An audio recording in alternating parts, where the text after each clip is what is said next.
Hi, are you ready to learn 7th grade?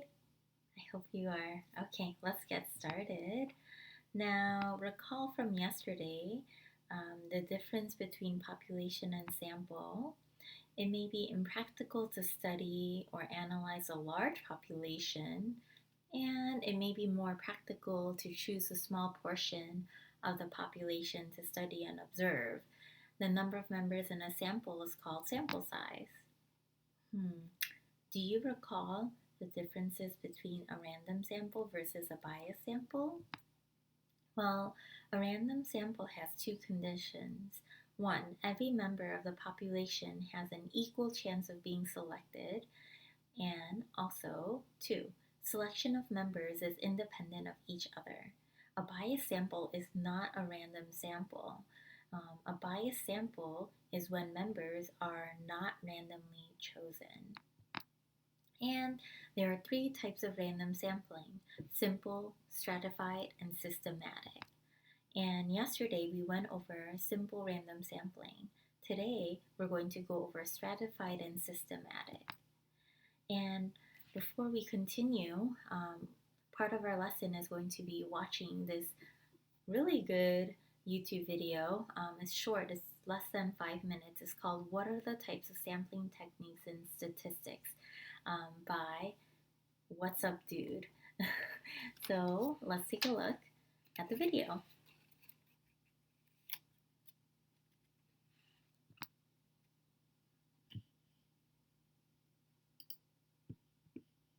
A sample is part of a population, and researchers use samples to collect data and information about a variable or variables from the larger population. To obtain samples that are unbiased, there are mainly four different sampling techniques or methods: random sampling, stratified sampling, cluster sampling, and systematic sampling. A random sample is a sample where every member of the population has an equal chance of being selected. There are a few different ways to do this. The researcher could number each member of the population. To keep it simple, say a population of 90 members. He or she could then place numbered cards 1 through 90 in a hat or bowl or mixer and select as many cards as needed to complete the sample. Or they could use a calculator or computer to generate random numbers. Or they could use a random number table like this one. A stratified sample is where a researcher will divide the population into subgroups to have members from each segment of the population, and a random sample is derived from each subgroup. For example, let's say you wanted to know how much money people saved on a yearly basis. You could have subgroups of people in their 20s, in their 30s, in their 40s, and in their 50s. You would then take a random sample for each of these groups. A cluster sample is obtained by dividing the population into sections or clusters, then randomly selecting one or more of the clusters and using all of its members as members of the sample. This is often used when the population is large or there's a large geographic area. For instance, let's say you wanted to survey small business owners in a very populated city. It would be costly and time consuming to survey every single small business owner. So you could create a cluster sample using zip codes and maybe survey 2 or 3 of the 13 different possible zip codes. Cluster samples can be efficient and cost effective. However, there are times when the cluster does not represent the population. A little note: the main difference between cluster sampling and stratified sampling is that subgroups in the stratified sample have similar characteristics, and the subgroups or clusters in the cluster sample are intended to vary in characteristics. A systematic sample is where a researcher will assign a counting number to every member of the population, then select a random number, then select members for the sample at regular intervals from the starting random number that was selected. For example, let's say you wanted to know how much time people living in a singles only apartment complex spent watching Netflix on a weekly basis. You would want to get, say, a sample of 50 members. If there were 1,000 units in the complex, you could number the units 1 to 1,000 and generate a random starting number, say 234.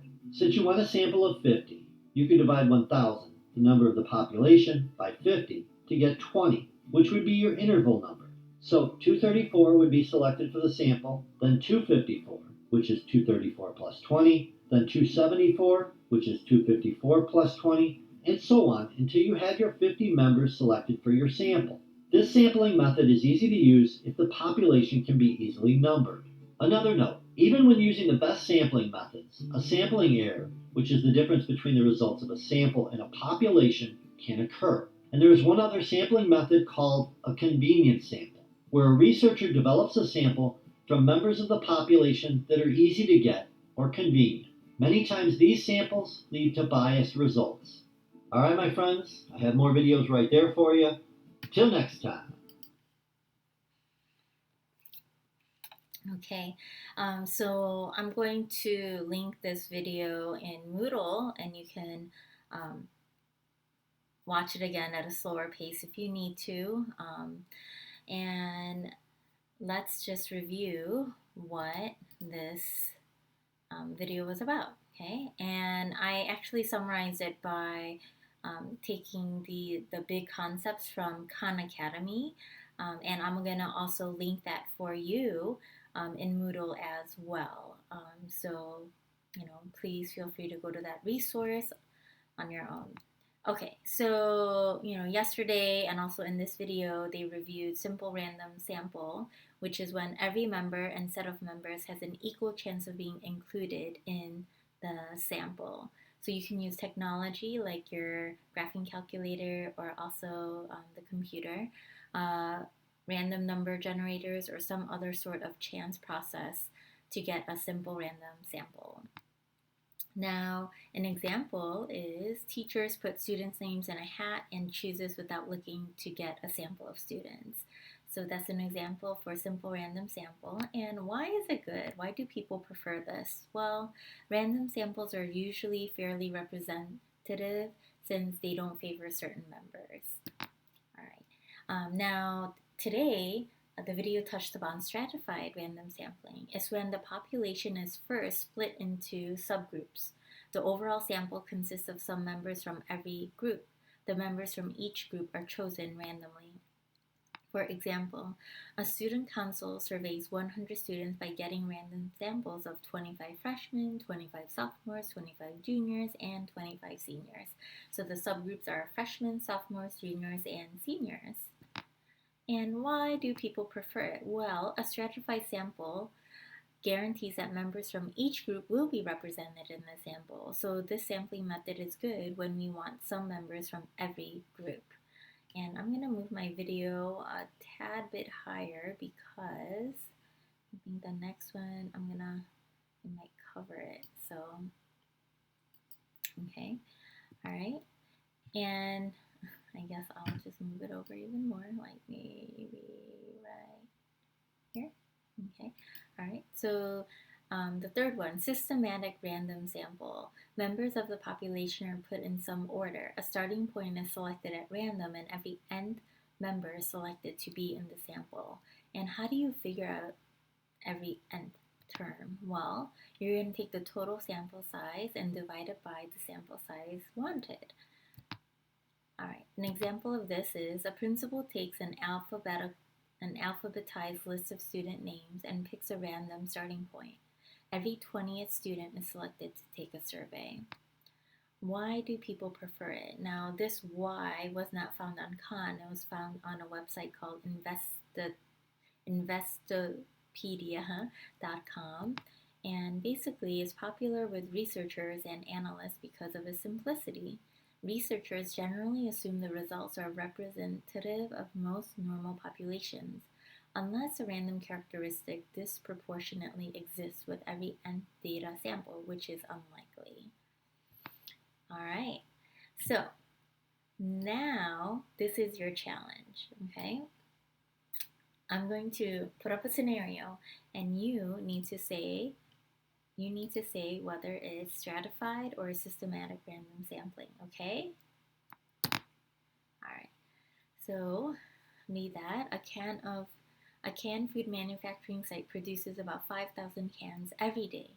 The quality inspector intends to pick a random sample of 25 cans for examination. Interval 5,000 divided by 25 is 200. After he picks a first term, he will then pick every 200th item from the production line. Is this example stratified or systematic? It's systematic because they tell us the nth term, right, which is the 200th item, and they found it by putting the total sample size, which is 5,000, divided by the desired sample that he or she wanted, which was 25, and they got 200 as an interval. Okay, all right, so this is systematic. All right, what about this one? Let's take a look. Suppose you want to find the mean word length of words in a book. You may randomly select a few words from each chapter as shown in the table below. Chapter 1, 10 words. Chapter 2, 15 words. Chapter 3, 18 words. Chapter 4, 12 words. Chapter 5, 20 words. Then you calculate the mean word length of all the selected words. Is this stratified or systematic? It's stratified. So they actually put the mean number of words into different subgroups, which is all the different chapters in the book. Okay, so this is stratified, and there's no interval here, so that's why it's not systematic. All right, our last one, final challenge. I'm gonna put up two scenarios, and you pick which one is stratified, which one is stratified, and which one is systematic. Okay, here you go. All right, let's look at this one here. There are 300 households in a district. Suppose you want to obtain a 25-member sample. Label all the households in some numeric sequence. Divide the number of households by the sample size. 300 divided by 25 is 12. Pick the first household at random among the first 12 households according to the numeric sequence. Then select every 12th household from there for subsequent members of the sample. For example, if the first household is a number 5, then the numbers for subsequent members are 17, 29, 41, 53, 65, and so on. So that's one example. Is that stratified or systematic? I see that it has intervals in here. Does that mean that it's stratified or systematic? Let's look at the second example. It says, suppose you want to conduct a survey on whether people prefer to eat organic food. To make sure that you have an equal number of men and women in your survey, you may want to divide people by genders. So men, you're going to find 30 men and 30 women. You then sample randomly 30 men and 30 women to interview. So they divided this sampling into subsets, into subgroups. So does this mean that this example is stratified or systematic? Here are the answers. Ooh. So this one is systematic because there's an interval, and this one is stratified because there's subgroups of men and women.